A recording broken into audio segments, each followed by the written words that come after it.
ಸ್ನೇಹಿತರೆ ಎಲ್ಲರಿಗೂ ನಮಸ್ಕಾರ. ನಾವು ಈಗ ಇಲ್ಲಿ ತೂತುಕುಡಿಯಲ್ಲಿದ್ದೀವಿ. ತೂತುಕುಡಿ ಹೆಸರು ಸ್ವಲ್ಪ ಚೇಂಜ್ ಮಾಡಿದ್ದಾರೆ.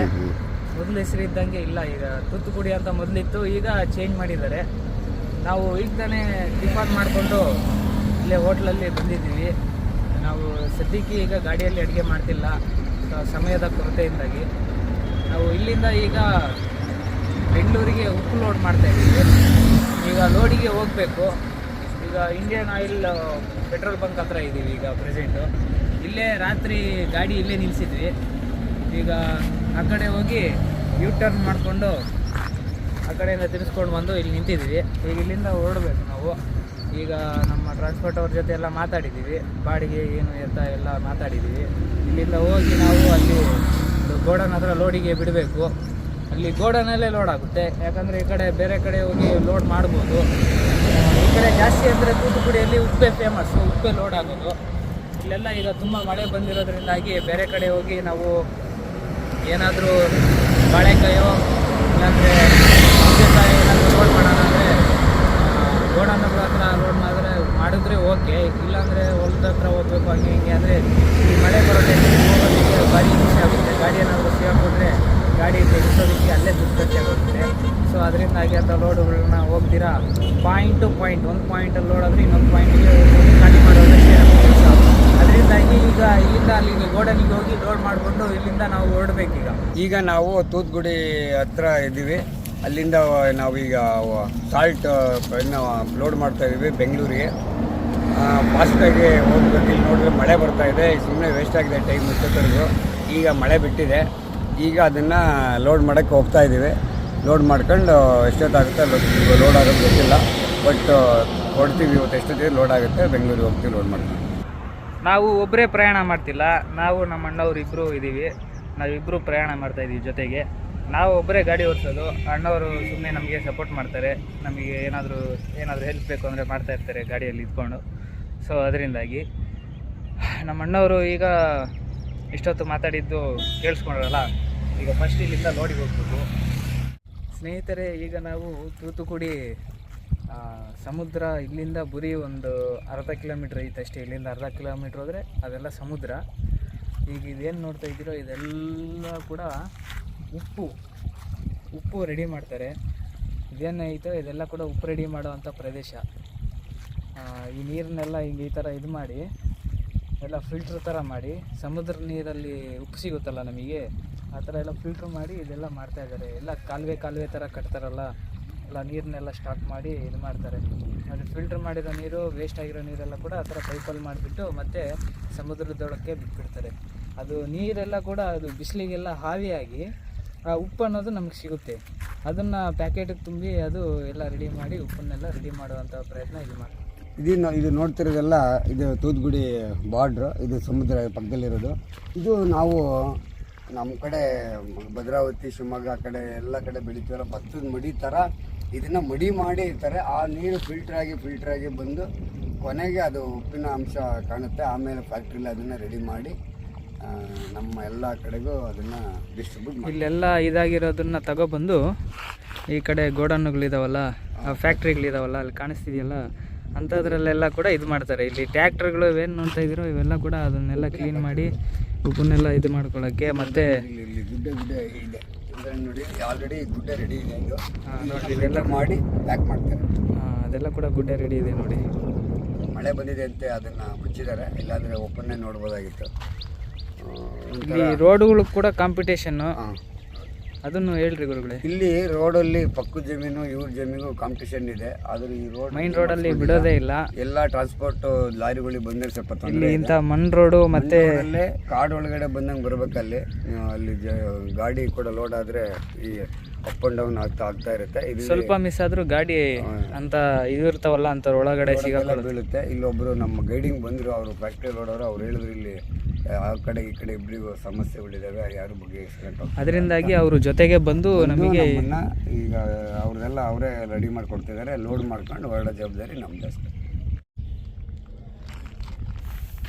ಇದು ನೋಡಿ ಉಪ್ಪು ಹಿಂಗಿದೆ. ನಾವು ಅಲ್ಲಿ ರಾಗಿ ಜೋಳ ಎಲ್ಲ ಇದೇ ಥರ ಬಿಟ್ಟಿರ್ತೀವಿ. ಇಲ್ಲಿ ಸಮುದ್ರ ಹತ್ರದ ಇಲ್ಲಿನ ಒಂದು ಇದರಲ್ಲಿ ತೂತುಕುಡಿಯಲ್ಲಿ ಈ ಥರ ಉಪ್ಪು ಹಿಂಗೆ ಬಿದ್ದಿದೆ.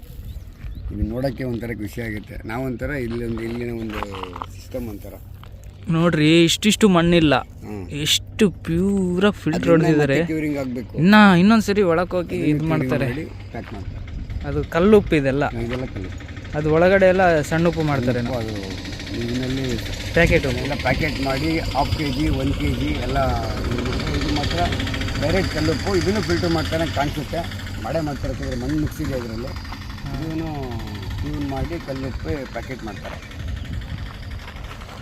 ನೋಡ್ರಿ, ಅವೆಲ್ಲ ಗುಡ್ಡೆಗಳವೆ ನೋಡ್ರಿ, ಆ ಕಡೆ ಎಲ್ಲ ಇದಾವೆ ನೋಡ್ರಿ. ಅಲ್ಲೆಲ್ಲ ಕೂಡ ಒಂದು kg ಗುಡಿಸೆಗಳೆಲ್ಲ ಹಾಕೊಂಡಿದ್ದಾರೆ. ಗುಡಿಸಲು ಅದು ಅಲ್ಲಲ್ಲಿ ಅವರು ರಾತ್ರಿ ಇದು ಮಾಡ್ತಾರೆ. ಅದನ್ನ ಯಾವ ಥರ ಇದು ಮಾಡಬೇಕು ಅದನ್ನೆಲ್ಲ ಮಾಡ್ತಾರೆ. ಅದರಿಂದ ಅಲ್ಲಲ್ಲಿ ಅವರು ಒಬ್ರು ನಮ್ಮಂಗೆ ವರ್ಕರ್ಸ್ ಬಿಟ್ಟಿರ್ತಾರೆ. ಈ ಕಲ್ಲು ನೋಡ್ತಾ ಇದ್ರೇ ಖುಷಿ ಆಗುತ್ತೆ. ಈ ಉಪ್ಪು ನಮಗೆ ಎಷ್ಟು ಇದಿಲ್ಲ ಅಂದರೆ ಊಟನೆಲ್ಲ ಅಡುಗೆನೆಲ್ಲ ಸಾಪಾಡು ಬಣ್ಣ ಮುಡಿಯೋದು. ಇದಕ್ಕೆ ಎಷ್ಟು ಬೆಲೆ ಇದೆ. ಇದು ಟೇಸ್ಟು ತೆಮಿಳ್ ಪೇಸ್ಟ್ ಇದಕ್ಕೆ ಎಷ್ಟು ಬೆಲೆ ಇದೆ ಅಂದರೆ, ಈ ಉಪ್ಪಿಲ್ಲ ಅಂದರೆ ಊಟ ಅಡುಗೆನೂ ಮಾಡೋಕ್ಕಾಗಲ್ಲ, ಯಾವ ಸಾಂಬಾರು ಮಾಡೋಕ್ಕಾಗಲ್ಲ, ಏನು ಮಾಡೋಕ್ಕಾಗಲ್ಲ. ಇದು ನೋಡಿದ್ರೆ ಒಳ್ಳೆ ತಂಬಾಕು ಪ್ಯಾಕೆಟ್ ಇದ್ದಂಗಿದೆ. ಇದು ಕುಟ್ಟಿ ಬೀಡಿ ಅಂತ, ಮಿನಿ ಕುಟ್ಟಿ ಬೀಡಿ ಅಂತಿದೆ. ಯಾಕೆ ಒಂಥರ ಟೇಸ್ಟ್ ಆಗಿದೆ. ಇದು ನಮ್ಮ ಸಾಹೇಬ್ರಿಗೆ ಕೊಡಬೇಕು ಅಂತ ತಣ್ಣಾಗಿ ನಿಮ್ಮಲ್ಲಿ ಫ್ಯಾಕ್ಟ್ರಿ ಇದೆ ಅಂತ ಹೇಳ್ತೀನಿ. ಅದು ಆಮೇಲೆ ಕಟ್ ಮಾಡಬೇಕು. ನಮ್ಮ ಕಡೆ ಎಲ್ಲ ಇದು ಮಾಮೂಲಿ ಪೇಪರಲ್ಲಿ ಸುತ್ತಿರ್ತಾರೆ. ಇದು ನೋಡ್ರಿ, ತಂಬಾಕು ಪೇಪರ್ ಹೆಂಗೆ ಸುತ್ತಿರ್ತಾರೋ ಆ ಥರ ತಂಬಾಕು ಪೇಪರಲ್ಲಿ ಬಂದೈತೆ ಇದು. ಈ ಕಡೆ ಎಲ್ಲ ತುಂಬ ಮಳೆ ಬರುತ್ತೆ, ಅದರಿಂದಾಗಿ ಅದು ಬೀಡಿ ಎಲ್ಲ ಹಾಳಾಗ್ತಾವೆ ಅಂತ ಹೇಳ್ಬಿಟ್ಟು ಅದರಲ್ಲಿ ಪ್ಯಾಕ್ ಮಾಡಿರ್ತಾರೆ. ಎಷ್ಟೆಷ್ಟು ಅಟ್ಟಿ ಹಿಡಿತಿದ್ದಾರೆ. ಹಗ್ಗ ಟರ್ಮಲೆಲ್ಲ ಕ್ಲೀನಾಗಿ ಹಾಕಿದ್ದೀವಿ. ಹಿಂದೆಗಡೆ ಎಲ್ಲ ಜಾಲರಿ ಹಾಕಿದ್ದೀವಿ, ಎಲ್ಲಿ ಇದು ಮಾಡಿಲ್ಲ.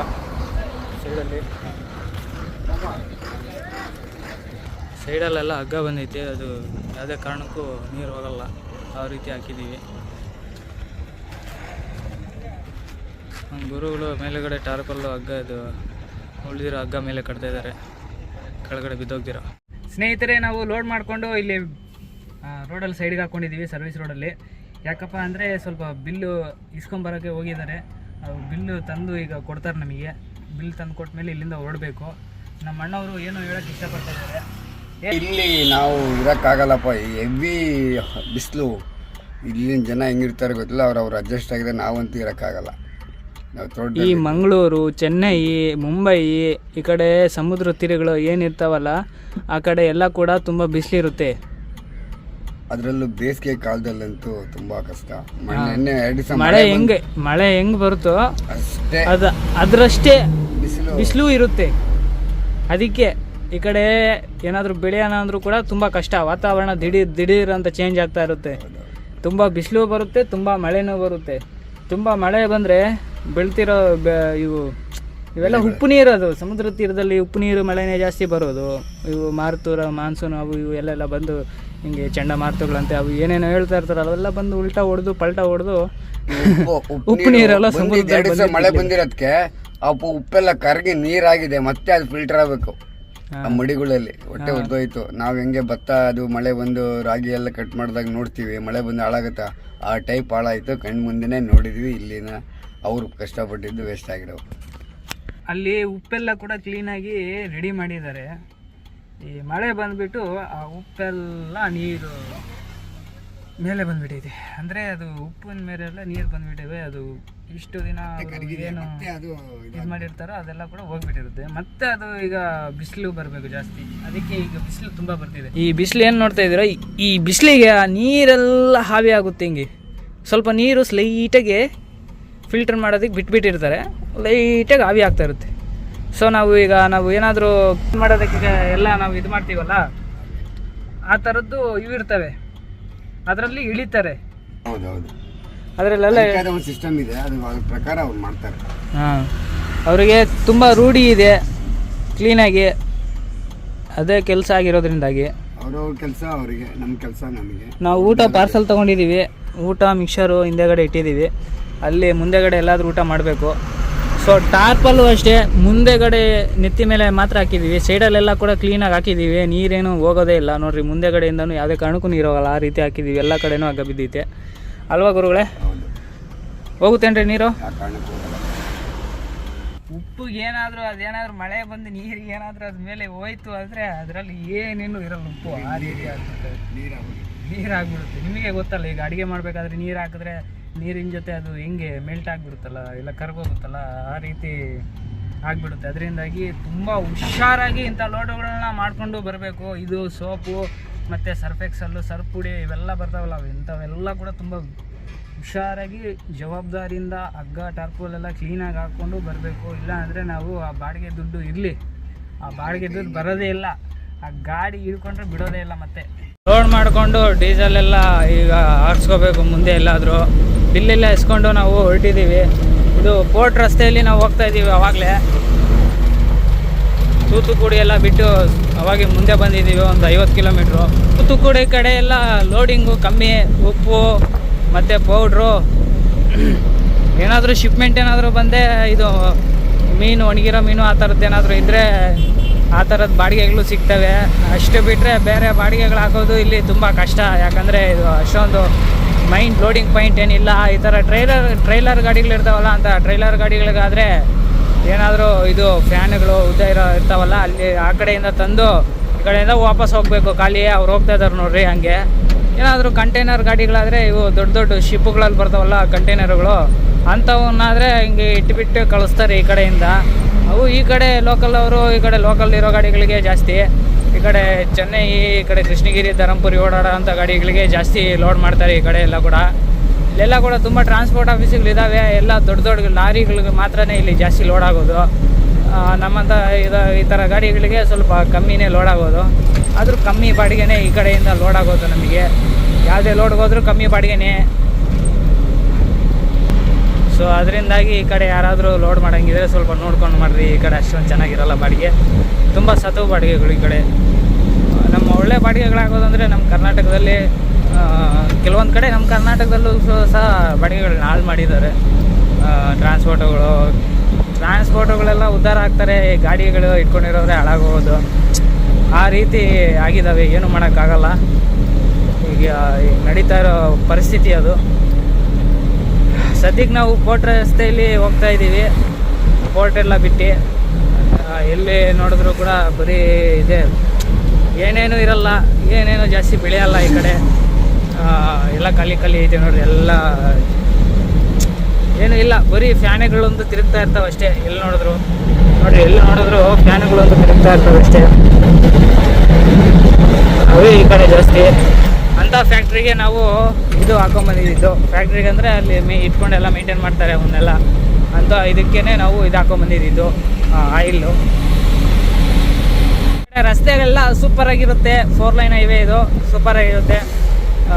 ಒಂದೆರಡು ಟೋಲ್ ಸಿಗ್ತಾವೆ ಅಷ್ಟೇ. ಇಲ್ಲಿಂದ ಒಂದು 140 ಕಿಲೋಮೀಟ್ರಿಗೆ, ಅಂದರೆ ಟೋಟಲ್ 2 ಟೋಲ್ ಲೆಕ್ಕಾಚಾರ ಅದು. ಇದೇನು ನೋಡ್ತಾ ಇದ್ದೀರೋ ಇದೆಲ್ಲ ಕೂಡ ರೋಡೆಲ್ಲ ಸೂಪರಾಗಿದೆ. ನಾವು ಇದು ಮಧುರೈಯಿಂದ ನಾವು ಸೇಲಂ ಮೇಲೆ ಹೋಗೋ ರೋಡ್ ಹೆಂಗಿದೆಯೋ 4 ಲೈನ್ ಹೈವೇ ಸೇಮ್ ಹಂಗೆ ಇದೆ. ಅಂದರೆ 4 ಲೈನ್ ಹೈವೇ ಇದು, ಆ ರೀತಿ. ನಾವಿನ್ನೂ ಊಟ ಮಾಡಿಲ್ಲ, ಪಾರ್ಸಲ್ ತೊಗೊಂಡಿರೋದು ಇನ್ನೂ ಹಂಗೆ ಇದೆ. ಆದಷ್ಟು ಇದೆಲ್ಲ ಬಿಟ್ಟು ಸ್ವಲ್ಪ ಮುಂದೆ ಹೋಗೋಣ. ಯಾಕಂದಪ್ಪ ಅಂದರೆ ಈ ಕಡೆ ಎಲ್ಲ ಮಳೆ ಯಾವಾಗ ಬರುತ್ತೋ ಯಾವಾಗ ಹೋಗುತ್ತೋ ಹೇಳೋಕ್ಕಾಗಲ್ಲ. ಒಂದು 60-70 ಕಿಲೋಮೀಟ್ರ್ ಸ್ವಲ್ಪ ಮುಂದೆ ಹೋದರೆ ಆ ಕಡೆ ಮಳೆ ಬರೋದು ಕಮ್ಮಿ. ಅದರಿಂದಾಗಿ, ಯಾಕಂದರೆ ಉಪ್ಪು ಲೋಡ್ ಮಾಡಿರೋದು ಇದು ಸ್ವಲ್ಪ ಜವಾಬ್ದಾರಿ ತುಂಬ ಇರುತ್ತೆ. ಈ ಉಪ್ಪು ಲೋಡ್ ಮಾಡಿದಾಗ ಜಾಸ್ತಿ ಟಾರ್ಪಲ್ ಮೇಲೆ ನೀರು ನಿಂತ್ಕೊಬಿಟ್ರೆ ಒಳಗೆ ಹೋಗೋ ಚಾನ್ಸಸ್ ಇರ್ತವೆ. ಸೊ ಅದರಿಂದಾಗಿ ಆದಷ್ಟು ಸ್ವಲ್ಪ ಮುಂದೆ ಹೋಗಿ ಊಟ ಮಾಡೋಣ ಅಂತ ಐಡಿಯಾ ಮಾಡಿದ್ದೀವಿ. ನಾನು, ನಮ್ಮ ಅಣ್ಣವರು, ನಮ್ಮ ಗುರುಗಳು ಇಲ್ಲೇ ಕೂತಿದ್ದಾರೆ ನೋಡ್ರಿ. ಮಾತಾಡ್ರಿ ಗುರುಗಳೇ. ಊಟ ನಾವು ಇಲ್ಲೇ ಮಾಡೋದಾಯಿತು, ಮತ್ತು ಮಳೆಗಳೇ ಬರೋ ಪ್ರೋಗ್ರಾಮ್ ಇರೋದ್ರಿಂದ ಬೇಡ, ಒಂದು 50 ಕಿಲೋಮೀಟ್ರ್ ಮುಂದೆ ಹೋಗ್ಬಿಡೋಣ ಅಂತ ಹೊರಟಿದ್ದೀವಿ. ನಾವು ದಿಂಡಿಗಲ್ಲು, ದಿಂಡಿಗಲ್ ಎಲ್ಲ ಬಿಟ್ಟು ನಾಮಕಲ್ ಹತ್ತತ್ರ ಹೋಗ್ತಾ ಇದ್ದೀವಿ. ನಾನ್ ಸ್ಟಾಪಾಗಿ ಬರ್ತಾ ಇದ್ದೀವಿ, ಎಲ್ಲೆಲ್ಲೂ ನಿಲ್ಲಿಸ್ತೀರಾ. ಅಲ್ಲಿ ಒಂದೇ ಒಂದು ಹತ್ರ ಡೀಸೆಲ್ ಹಾಕ್ಸ್ಕೊಳಕ್ಕೆ ಮಾತ್ರ ನಿಲ್ಲಿಸಿದ್ವಿ. ಡೀಸೆಲ್ ಹಾಕ್ಸ್ಕೊಂಡು ಊಟ ಮಾಡಿ ಹೊರಟಿದ್ದು. ಅಷ್ಟು ಬಿಟ್ಟರೆ ಇನ್ನೆಲ್ಲೆಲ್ಲೂ ನಿಲ್ಲಿಸೇ ಇಲ್ಲ.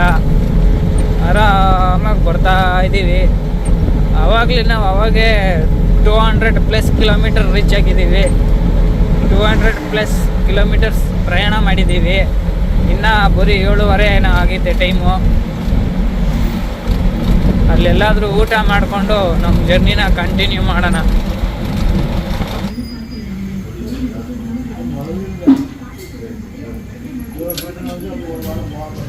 ಪರೋಟ, ಚಟ್ನಿ, ಕೆಂಪು ಚಟ್ನಿ, ಸಾಂಬಾರು ಎಲ್ಲ ಇದೆ. ಏನ್ರಿ ಗುರುಗಳು, ಹೆಂಗಿದೆ ಟೇಸ್ಟು? ಚೆನ್ನಾಗಿದೆ. ಬಿಸಿ ಬಿಸಿ ಪರೋಟ ನಾವು ತಿಂತಾಯಿದ್ದೀನಿ, ಚೆನ್ನಾಗಿದೆ. ನಮ್ಮ ಗುರುಗಳು ತಿಂತಾಯಿದ್ದಾರೆ, ಊಟ ಮಾಡ್ತಾಯಿದ್ದಾರೆ ನೋಡ್ರಿ. ದೋಸೆನೂ ಇದೆ ಗುರುಗಳೇ, ದೋಸೆನೂ ಹಾಕ್ಸ್ಕೊಡ್ರಿ.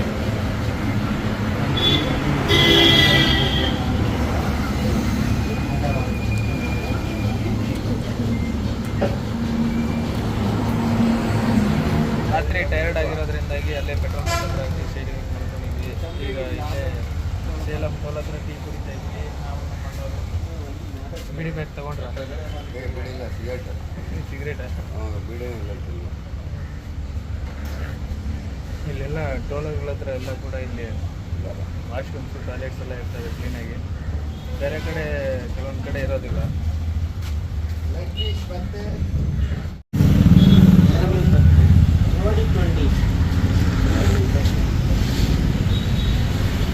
ಕಮ್ಮಿ ಇದೆ ಅಂತ ಹಾಕ್ಸಿದ್ವಿ. ಒಪ್ಪಲ್ಲಿ ಡೀಸೆಲ್ ಹಾಕಿದರೆ ಅದು ಗಾಡಿ ಹಾಕಿದ್ರೆ ಸ್ಟಾರ್ಟೇ ಆಗಲಿಲ್ಲ.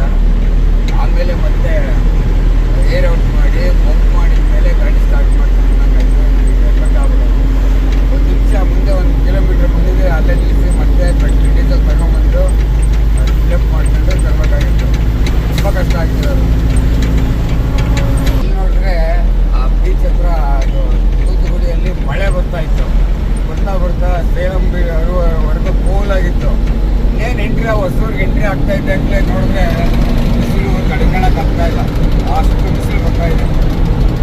ನಮಗೆ ಎಲ್ಲಿ ಉಪ್ಪೆಲ್ಲ ನಡೆಯಿತು ಅಂತ ನಾವು ಅಲ್ಲಿ ಮಳೆ ಬಂದಲ್ಲಿ ಒಂದು ಪೆಟ್ರೋಲ್ ಬಂಕ್ ಅಂತ ನಿಲ್ಲಿಸ್ಕೊಂಡು ಅದನ್ನು ನೋಡ್ಕೊಂಡು ಮುಂದೆ ಬಂದಿದ್ದೀವಿ. ಸ್ನೇಹಿತರೆ, ನಾವು ಅವಾಗಲೇ ಹೊಸೂರು ಹತ್ರ ಇದ್ದೀವಿ, ಕೃಷ್ಣಗಿರಿ ಎಲ್ಲ ಬಿಟ್ಟು. ಅವಾಗೆ ನೋಡಿ, ಹೊಸೂರು ಹತ್ತತ್ರ ಬರ್ತಾ ಬಿಸಿಲು ಜಾಸ್ತಿ. ಆ ಕಡೆ ತೂತುಕುಡಿ, ಆ ಕಡೆ ಎಲ್ಲ ಕೂಡ ಮಧುರೈಯಿಂದ ಆ ಕಡೆ ಎಲ್ಲ ಕೂಡ ತುಂಬ ಮಳೆ ಇದೆ. ಈ ಕಡೆ ಎಲ್ಲ ನೋಡ್ರಿ ಎಷ್ಟೊಂದು ಬಿಸಿಲಿದೆ. ನಾವು ಅವಾಗಲೇ ಡೀಸೆಲ್ ಹಾಕ್ಸಬೇಕಾದ್ರೆ ಅಲ್ಲಿ ನಮಗೆ ಡೀಸೆಲ್ಲು ರಿಸರ್ವ್ ಬಂದಿತ್ತು ಗಾಡಿಯಲ್ಲಿ. ಅದರಿಂದಾಗಿ ನಾವು ಇನ್ನೇನು ಅಲ್ಲಿ ಬಂಕತ್ರ ಹಾಕ್ಸ್ಕೊಳ್ಳೋಣ ಅಂತ ಹೇಳಿ ಗಾಡಿ ಸೈಡ್ಗೆ ಹಾಕಿ ಡೀಸೆಲ್ ಹಾಕ್ಸ್ಕೊಂಡ್ವಿ. ಬೆಂಗಳೂರಿಗೆ ಹೋಗೋದಕ್ಕೆ ಎಷ್ಟು ಬೇಕೋ ಅಷ್ಟು ಅನ್ಲೋಡಿಂಗ್ ಪಾಯಿಂಟ್ಗೆ ಹೋಗೋದಕ್ಕೆ ಹಾಕ್ಸ್ಕೊಂಡಾಗ ಏನಾಯ್ತಪ್ಪ ಅಂದರೆ ಮತ್ತೆ ಬಂದು ಸ್ಟಾರ್ಟ್ ಮಾಡ್ತೀವಿ, ಗಾಡಿ ಸ್ಟಾರ್ಟೇ ಆಗಲೇ ಇಲ್ಲ. ರನ್ನಿಂಗಲ್ಲಿ ಸ್ವಲ್ಪ ಹೊತ್ತು ಬಿಟ್ಟು ಆಫ್ ಮಾಡಿದ್ದೆ, ಆದರೂ ಸ್ಟಾರ್ಟ್ ಆಗಲಿಲ್ಲ. ಸರಿ ಆಯಿತು ಅಂತ ಅದನ್ನು ಗಾಡಿಯಲ್ಲಿ ಏರ್ ಔಟ್ ಮಾಡಿ ಮತ್ತೆ ಪಂಪ್ ಹೊಡೆದು ಮತ್ತೆ ಸ್ಟಾರ್ಟ್ ಮಾಡಿದ್ರೆ ಸ್ಟಾರ್ಟ್ ಆಯಿತು. ಅದೇ ಇನ್ನು ಸ್ವಲ್ಪ ಮುಂದೆ ಹೋಗಿ ಹಾಕ್ಸ್ಕೊಳ್ಳೋಣ ಅಂತ ಏನಾದರೂ ಸ್ವಲ್ಪ ದೂರ ಮುಂದೆ ಬಂದಿದ್ದಿದ್ರೆ ಒಂದು ದೊಡ್ಡದು ಅಪ್ಪಿತ್ತು. ಆ ಅಪ್ಪ ಹತ್ರ ಗಾಡಿನೇ ಹತ್ತಿರಲಿಲ್ಲ, ಅಲ್ಲೇ ನಿಂತ್ಕೊಬಿಡೋದು. ಆ ಸಮಸ್ಯೆಯಿಂದ ಪಾರಾಗಿದ್ದೀವಿ. ಏನಾದರೂ ನಾವು ಹೋಗುತ್ತೆ ಬಿಡು ಅಂತ ಏನಾದರೂ ಹೋಗಿದ್ದಿದ್ರೆ, ನಿಂತ್ಕೊಬಿಟ್ಟಿದ್ದಿದ್ರೆ ಮತ್ತೆ ಯಾರಿಗಾದ್ರೂ ಕೈಗೆ ಹೊಡೆದು ಅಲ್ಲಿಂದ ಗಾಡಿಯಲ್ಲಿರೋ ಬಕೆಟ್ ತಗೊಂಡು ಪೆಟ್ರೋಲ್ ಬಂಕ್ ಹತ್ರ ಹೋಗಿ ಡೀಸೆಲ್ ಹಾಕ್ಸ್ಕೊಂಡು ಅದನ್ನು ತಂದು ಕ್ಯಾನಿಂದ ಅದಕ್ಕೆ ಟ್ಯಾಂಕಿಗೆ ಶಿಫ್ಟ್ ಮಾಡಿ ಇದು ಮಾಡ್ಕೊಳ್ಳೋ ಅಷ್ಟೊತ್ತಿಗೆ ಬೇಜಾನ್ ಟೈಮ್ ಹೋಗ್ಬಿಡೋದು. ಅದಕ್ಕೆ ದೊಡ್ಡ ಗಾಡಿಯಲ್ಲಿ ದೊಡ್ಡ ಟ್ಯಾಂಕ್ ಇರುತ್ತೆ, ಅದಕ್ಕೆ ಟ್ಯಾಂಕಿಗೆ ತಕ್ಕಂತೆ ಸ್ವಲ್ಪ ಡೀಸೆಲ್ ಜಾಸ್ತಿ ಇದ್ರೂ ಪರವಾಗಿಲ್ಲ, ಸ್ವಲ್ಪ ಮುಂಚೆನೇ ಡೀಸೆಲ್ ಹಾಕ್ಸ್ಕೋಬೇಕು. ಆದರೆ ಏನು ಮಾಡೋಣ, ಕೆಲವರು ಓನರ್ಗಳಿರ್ತಾರಲ್ಲ, ಅವರು ದುಡ್ಡೇ ಹಾಕಲ್ಲ. ಬರುತ್ತೆ ಬಾ ಅನ್ನೋ ಲೆಕ್ಕಾಚಾರ ಇರ್ತಾರೆ, ಇಲ್ಲಾಂದರೆ ದುಡ್ಡೇ ಇರಲ್ಲ, ಹಿಂಗೆ ಅಂತಿರ್ತಾರೆ. ಈ ಥರ ಆದಾಗ ನಾನು ದುಡ್ಡು ಹಾಕ್ತಿದ್ದಲ್ಲ, ಹಾಕ್ಸ್ಕೋಬೇಕಿತ್ತಲ್ಲ ಅಂತ ಮತ್ತೆ ಉಲ್ಟಾ ಮಾತಾಡ್ಬಿಡ್ತಾರೆ. ಎಂಥ ಕರ್ಮ ಬಾರೆ. ಅದರಿಂದಾಗಿ ನಮ್ಮ ಗುರುಗಳು ಹೋಗಿದ್ದಾರೆ RTO ಆಫೀಸ್ ಒಳಗೆ ಸೀಲ್ ಹೊಡ್ಸ್ಕೊಂಬರೋದಕ್ಕೆ ಬೆಲ್ಟಿ ಮೇಲೆ ನಡ್ಕೊಂಡು. ನೋಡ್ರಿ ಅಲ್ಲಿ ಬರ್ತಾ ಇದ್ದಾರೆ ನಡ್ಕೊಂಡು. ಸಿಂಹ ರಾಜನ ಸಿಂಹ ಸ್ವಲ್ಪ ಮುಂದೆ. ಈಗ ತಾನೇ ಸೀಲೆಲ್ಲ ಹೊಡ್ಸ್ಕೊಂಡು ನಾವು ಹೊರಟಿದ್ದೀವಿ ಇಲ್ಲಿಂದ. ನೋಡ್ರಿ ಇವೆಲ್ಲ ಕೂಡ ಸೀಲ್ ಹೊಡ್ಸೋದಕ್ಕೆ ನಿಲ್ಸಿರೋ ಅಂಥ ಗಾಡಿಗಳು ಇವೆಲ್ಲ. ಇಲ್ಲಿ ಸೀಲ್ ಹೊಡಿರ್ತಾರಲ್ಲ ಅದ್ರ ಮೇಲೆ, ಪೇಪರ್ ಮೇಲೆ, ಅದನ್ನು ಇಲ್ಲಿ ತೋರಿಸ್ಕೊಂಡು ಹೋಗಬೇಕು. ಇಲ್ಲಿ ಲಂಚ ಇಸ್ಕೊಳ್ಳೋದು ಕೂಡ ಕಮರ್ಷಿಯಲ್ ಆಗಿಬಿಟ್ಟಿದೆ, ಏನು ಮಾಡೋಕ್ಕಾಗಲ್ಲ. ಪೂರಿ ಊಟ ತಗೊಂಡಿದ್ದೀವಿ, ಎಲ್ಲ ಐಟಮು ಕೊಟ್ಟಿದ್ದಾರೆ. ನೋಡಿರಿ ನಮ್ಮ ಗುರುಗಳು ರೈಸು ಪೂರಿ ಊಟ ತಿಂತಾರೆ, ರೆಡಿಯಾಗಿದ್ದಾರೆ. ಸ್ನೇಹಿತರೆ, ಇಲ್ಲೇ ಎಲೆಕ್ಟ್ರಾನಿಕ್ ಸಿಟಿ ಸಿಟಿಯಲ್ಲಿ ಇದ್ದೀವಿ. ಅವಾಗ ಬೆಂಗಳೂರು ರೀಚ್ ಆಗಿದ್ದೀವಿ. ಇಲ್ಲಿಂದ ನೈಸ್ ರೋಡ್ ಹೋಗಿ ಅಲ್ಲಿ ನೆಲಮಂಗ್ಲಾಗ ಹೋಗಬೇಕು. ಅಲ್ಲಿ ಮಾದಾವರದಲ್ಲಿ ನಮಗೆ ಈಗ ಉಪ್ಪು ರೋಡ್ ಖಾಲಿ ಆಗೋದು. ಎಲೆಕ್ಟ್ರಾನಿಕ್ ಸಿಟಿಯಲ್ಲಿ ನೋಡ್ರಿ ಎಷ್ಟೊಂದು ಟ್ರಾಫಿಕ್ ಆಗಿದೆ. ತೋರಿಸೋಣ ಈ ಕಡೆ ನೋಡ್ರಿ ಎಷ್ಟೊಂದು ಟ್ರಾಫಿಕ್ ಆಗಿದೆ. ಈ ಕಡೆ ಎಲ್ಲ ತುಂಬ ಟ್ರಾಫಿಕ್ಕು ಇಲ್ಲಿ. ಯಾಕಪ್ಪ ಅಂದರೆ ಇಲ್ಲಿ ನೈಸ್ ರೋಡ್ಗೆ ಹೋಗೋರು ಲೆಫ್ಟ್ ತಿರ್ಕೋತಾರೆ, ಬೆಂಗಳೂರು ಸಿಟಿ ಒಳಗೆ ಹೋಗೋರು ಸೀದಾ ಹೋಗ್ತಾರೆ. ಇನ್ನು ಸೀದಾ ಹೋದರೆ ಟೋಲ್ ಬರೋಲ್ಲ. ಅದೇ ಫ್ಲೈಓವರ್ ಮೇಲೆ ಹೋದರೆ ಟೋಲ್ ಬರುತ್ತೆ. ಅದು ದೊಡ್ಡ ಗಾಡಿಗಳಿಗೆ ನೋ ಎಂಟ್ರಿ ಟೈಮಿಂಗ್ ಒಂದು ಐತೆ. ನೋ ಎಂಟ್ರಿ ಟೈಮಿಂಗ್ ಒಂದು ಇರುತ್ತೆ. 11 ಗಂಟೆ ಮೇಲೆ ನೋ ಎಂಟ್ರಿ ಓಪನ್ ಆಗುತ್ತೆ ಇಲ್ಲಿ. ಬೆಳಿಗ್ಗೆ 6 ಗಂಟೆಯಿಂದ 11 ಗಂಟೆ ತನಕ ನೋ ಎಂಟ್ರಿ ಇರುತ್ತೆ ದೊಡ್ಡ ಗಾಡಿಗಳಿಗೆ. ಆ ಟೈಮಲ್ಲಿ ಬಿಡಲ್ಲ. ಅದಾದಮೇಲೆ ಸಾಯಂಕಾಲ 4 ಗಂಟೆಯಿಂದ ರಾತ್ರಿ 9:30 10 ಗಂಟೆ ತನಕ ನೋ ಎಂಟ್ರಿ ಇರುತ್ತೆ. ಆ ಟೈಮಲ್ಲಿ ಗಾಡಿಗಳನ್ನ ಬಿಡಲ್ಲ. ಬಾಕಿ ಟೈಮಲ್ಲಿ ನೈಟು ಮತ್ತು ಮಧ್ಯಾಹ್ನ ಟೈಮಲ್ಲೆಲ್ಲ ಗಾಡಿಗಳು ಓಡಾಡ್ಬೋದು. ದೊಡ್ಡ ಗಾಡಿಗಳು ಮೇಲ್ಗಡೆ ಸಿಟಿ ಒಳಗಡೆ ಎಲ್ಲ. ಇಲ್ಲಿ ಸಿಗ್ನಲ್ ಐತೆ ಎಲೆಕ್ಟ್ರಾನಿಕ್ ಸಿಟಿ ಅಂತ. ಇಲ್ಲಿ ನಾವು ಮೈಸೂರು ರೋಡಿಗೆ ಕಟ್ಟತ್ತೀವಿ. ಅಂದರೆ ಮೈಸೂರು ನೈಸ್ ರೋಡು ಅಂತ ಫೇಮಸ್ ಅದು ಮುಂಚೆಯಿಂದನು. ಅಂದರೆ ಅದು ನೈಸ್ ರೋಡ್ ಅಂದರೆ ಹೆಂಗಪ್ಪ ಅಂದರೆ ಅದು ಬೆಂಗಳೂರಿಗೆ ಬೈಪಾಸ್ ಇದ್ದಂಗೆ ಇರುತ್ತೆ. ಈಗ ಅದೇ ರಸ್ತೆಯಲ್ಲಿ ನಾವು ಬೈಪಾಸ್ ಬಳಸ್ಕೊಂಡು ಹೋದಾಗ ನೈಸ್ ಅನ್ನೋ ಒಂದು ಸಂಸ್ಥೆ ಆ ರೋಡ್ನ ಮೇಂಟೈನ್ ಮಾಡ್ತೀವಿ.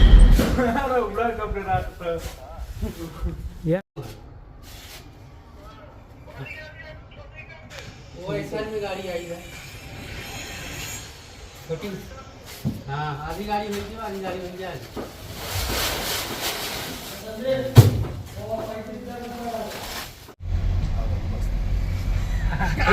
ಗುರುಗಳೇ ಮಾಡಿರ್ತಾರೆ, ಕೋರ್ಟಿಗೆ ಹೋಗ್ತಾರೆ, ಜೈಲಿಗೆ ಹಾಕ್ತಾರೆ. ಆಗಲಷ್ಟೇ ಅದೇನಾದ್ರು ಮಾಡ್ಕೊಳ್ಳಿ. ನಮಗೇನೋ ಸ್ನೇಹಿತರೆ, ನಾವು ಇಲ್ಲಿ ಗಾಡಿ ಖಾಲಿ ಮಾಡಿಕೊಂಡು ನೈಸ್ ರೋಡ್ ಹತ್ತಿತೀವಲ್ಲ, ಇದು ಅಥವಾ ಮಾದಯ್ಯ ನಾಯಕನಹಳ್ಳಿ ಏನಾದರೂ ಅಂದ್ಕೊಳ್ಳಿ, ಅಲ್ಲಿ ಇದ್ದೀವಿ ನಾವೀಗ. ನಾವು ನಮ್ಮ ಲೆಕ್ಕಾಚಾರದಲ್ಲಿ ನೆಲಮಂಗ್ಲ ಅಂತೀವಿ. ಏನು ಗುರುಗಳೇ, ಎಲ್ಲ ಏನು ಹೊಸಕೋಟೆನೇ ತಿಂದಾಕ್ಬಿಟ್ಟೈತೆ ಬೆಂಗಳೂರು. ಇನ್ನೆಲ್ಲ ತಿಂದಾಕ್ತೈತೆ. ಎಲ್ಲ ತನ್ನ ಹೊಟ್ಟೆ ಒಳಗಡೆ ಎಳ್ಕೊಂತೈತೆ. ದೊಡ್ಡ ಹಾವು ಆಗ್ತೈತೆ ಇದು ಬೆಂಗಳೂರು. ಸೊ ಅದರಿಂದಾಗಿ ಏನು ಮಾಡೋಕ್ಕಾಗಲ್ಲ. ನಾವು ಈಗ ತಾನೇ ಖಾಲಿ ಮಾಡಿಕೊಂಡು ಇಲ್ಲಿ ಬಂದು ನಿಂತಿದ್ದೀವಿ. ದಕ್ಷಿಣಕ್ಕೆ ಈಗ 4:15 ಟೈಮ್ ಆಗಿದೆ. 4:15 ಆಗಿದೆ. ಈಗ ಏನಾದರೂ ಜ್ಯೂಸ್ ಏನಾದರೂ ಕುಡ್ಕೊಂಡು ಲೈಟಾಗಿ ಏನಾದರೂ ತಿನ್ಕೊಂಡು ಮತ್ತು ಇಲ್ಲಿಂದ ನಾವು ನಮ್ಮೂರ ಕಡೆ ಏನಾದರೂ ರೋಡ್ ಸಿಕ್ಕಿದ್ರೆ ನಮ್ಮೂರ ಕಡೆ ಹೋಗೋಣ. ಇಲ್ಲಾಂದರೆ ಲಾಂಗ್ ಸಿಕ್ಕಿದ್ರೆ ಲಾಂಗ್ ಹೋಗೋಣ. ಇಲ್ಲಿಗೆ ಸಿಕ್ಕಿದ್ರೆ ಅಲ್ಲಿಗೆ ಹೋಗಬೇಕು. ಸದ್ಯಕ್ಕೆ ಊರ ಕಡೆನೇ ಈಗ ಲೋಡ್ ಆಗೋದು ಜಾಸ್ತಿ. ಈ ಕಡೆ ಊರ ಕಡೆ ಹೋಗಿ ಆಮೇಲೆ ಲಾಂಗ್ ಹೋದರೆ ಆಯಿತು. ನಮ್ಮ ಗುರುಗಳೇ ಆ ರೀತಿ ಮಾಡೋಣ ಅಂತ. ನಮ್ಮ ಗುರುಗಳು ಅಷ್ಟೇ ಊರಿಗೆ ಹೋಗೋದಕ್ಕೆ ತುಂಬ ಇಷ್ಟಪಟ್ಟಿದ್ದಾರೆ. ಏನು ಗುರುಗಳೇ, ಅಲ್ಲಿ ಸ್ವಲ್ಪ ಪ್ರಾಬ್ಲಮ್ ಆಗಿದೆ. ಒಬ್ಬರು ಎಕ್ಸ್ಪರ್ಟ್ ಆಗಿದ್ದಾರೆ, ಅವ್ರನ್ನ ಹೋಗೋಕ್ಕಾಗಿಲ್ಲ. ನಾವು ಬಂದಿದ್ವಿ, ಆದರೂ ಮನೆಗೆ ಒಂದ್ಸರಿ ವಿಸಿಟ್ ಮಾಡಿ ಹೋಗ್ಬೇಕು ಅನಿಸಿದೆ. ಅದಕ್ಕೋಸ್ಕರ ಕಡೆ ಸಿಕ್ಕಿದ್ದು ಅನುಕೂಲ ಆಗುತ್ತೆ. ಈಗ ಅವ್ರಿಗೂ ಸ್ವಲ್ಪ ಸಮಸ್ಯೆ ಇದೆ. ಅದರಿಂದಾಗಿ ಅವರು ಹೋಗಿ ಬರ್ತೀನಿ ಅಂತಿದ್ದಾರೆ. ಹೋಗಿ ಬರಲಿ, ಸಂತೋಷ. ಈಗ ಇಲ್ಲಿಂದ ಬೇರೆ ಕಡೆ ನಮ್ಮೂರ ಕಡೆ